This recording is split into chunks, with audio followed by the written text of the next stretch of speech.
Naging issue noon ang paratang sa inyo ng isang aktor na tinago niyo raw ang mga donasyon para sa kanya. Okay. Ano ang katotohanan sa isyung ito?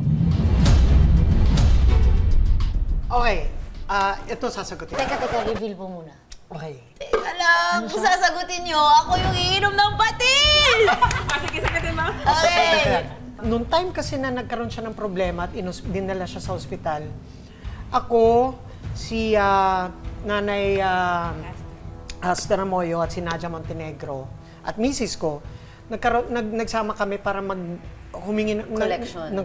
parang GoFundMe ang dating niya para matulungan yung kanyang medical needs. But apparently, parang, alam mo na, may kailangan, kung ano man ang pangangailangan pa niyang iba, Kulang pa rin.